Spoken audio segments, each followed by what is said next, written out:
Ricky Bobby. That's my real name, Ricky Bobby. All right. Well, Dick, here's the deal. I'm the best there is, plain and simple. I mean, I wake up in the morning, I piss excellence, and nobody can hang with my stuff. Is there a Ricky Bobby? If you ain't first, you're last. You know what I'm talking about?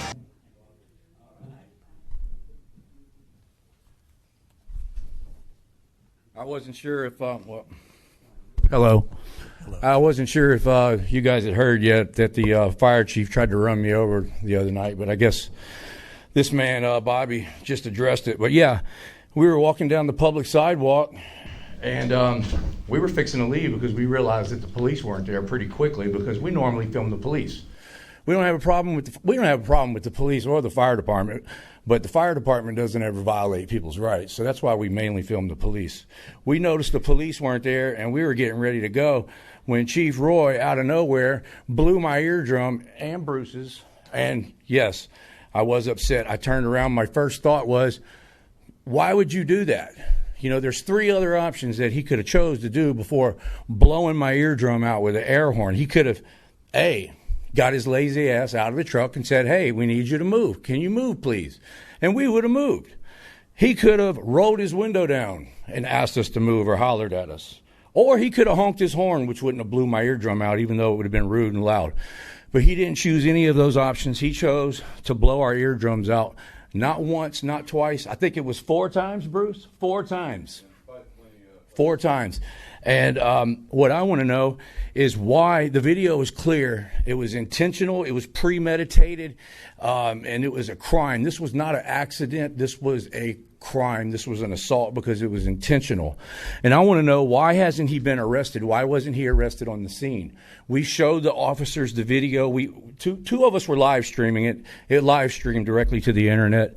And I just, I think about why he wasn't arrested, and I think about Sergeant McNeil, what happened to him a few months ago when he was flying down Broadway, no lights and no sirens, and he hit a woman and killed her, and it was malicious. Yeah, I used the wrong word there.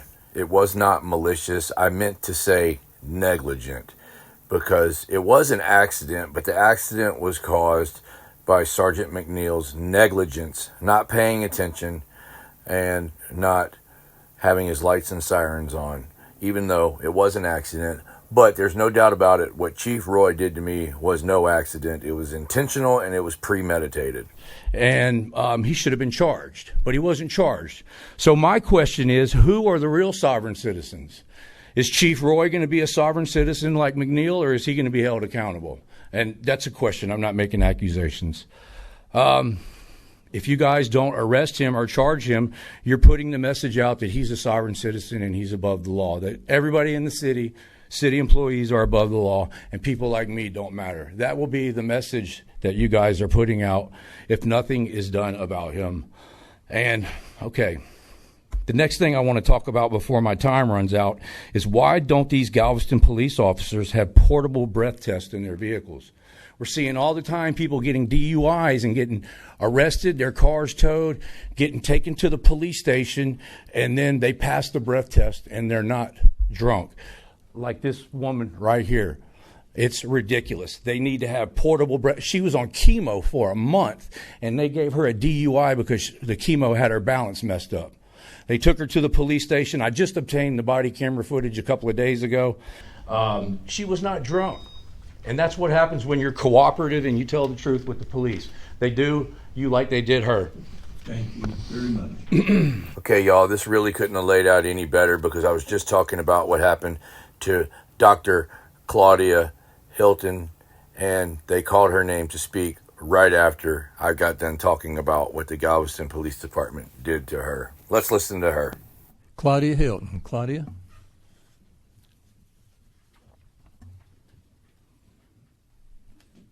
Hi. I'm Dr. Hilton. I'm a professor at the UTMB, and I'm not a big drinker. Last time I was drunk was probably 25 years ago. I was arrested by Officer Calderon at 63rd Street at Seawall at 1 a.m. on April 27th, and yes, I was out past midnight. I guess that's bad. I was heading back to my house in Lafitte's Cove from a celebration with two of my friends at the San Luis because I had finished chemotherapy. I was on it for 5 months, not 1 month. And I had surgery because of breast cancer. I was finally able to drink alcohol after months and months of not being able to. I had 3 drinks over 6 hours while also having appetizers, a leisurely dinner, and dessert. I had no feeling of any alcohol effect on me. Officer Calderon stopped me and asked me if I had anything to drink. I told him yes. I had 3 drinks over 6 hours. I told him that I was eating and the whole time. It was a very dark and windy night at the seawall. He asked me to get out of the car and do the walk on the straight line test. I don't know if you know that one, the stand on your 1 foot test. And I didn't do too well. I told him, I did chemo. I wasn't up to my best. And the wind was kind of pushing me around and I couldn't see very well. So then he asked, he handcuffed me and he put me in the back of his cruiser and he had me sit there for about 30 minutes while he proceeded to search my car and have it towed. And I asked for water. He said no. And then when I asked later about the search, they said it was an inventory, but it wasn't an inventory. I have the report here. It said like glasses, CDs, child's car seats. This is no inventory. This is you wouldn't know if things were stolen. He said it was so people wouldn't steal stuff when they towed it. Well, that's not a good inventory. So he finally took me to the jail. I asked for water again. I was told no. They gave me the breathalyzer test, and I was .02. The legal limit's .08, I guess, if you didn't know that. And I didn't actually know it. And I ended up sitting in jail about 3 hours. Got home at 5 a.m. and had to pay $215 for my car to be towed. Officer Calderon was very disrespectful. I didn't really know my rights. I really didn't know what I could do, what I was supposed to do, how to handle the situation. It was very complicated for me. Bruce Rebman was very helpful. They came and they videotaped a lot of what happened. So my suggestions are, I have 5 things. 1, I'm repeating what Bobby said about breathalyzers in the cruisers would be great. I wouldn't have had to be towed. I have an article, field test. That test I took, it's not valid on people over 40, and you probably don't realize, but I am over 40. And and if if you're impaired, it shouldn't be on people who are impaired, who've been sick. There shouldn't be illegal car searches. People should know their rights. More support for that, like Bruce. More humane training for the officers. Thank you very much, Claudia. Appreciate that. Bruce Rabman. Bruce?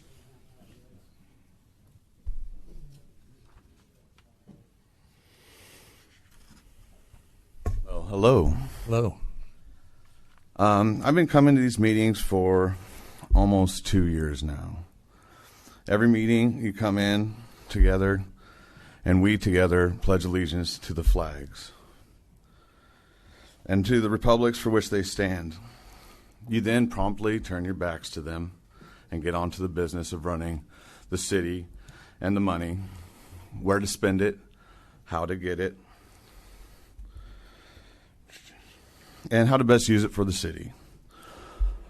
But we also need to worry about our citizens and the people that live here and what they're dealing with. Is street flooding an issue? Yes, it is an issue. But so is getting your ass beat by Officer Caldwell's excessive force squad and the band of actors violating other civil rights out on the street. But they're not the only ones. Last time I was here, my First Amendment right to speak was violated because I was told that I had to give up my Fourth Amendment right in order to speak. All under the direction of your constitutionally ignorant city attorney.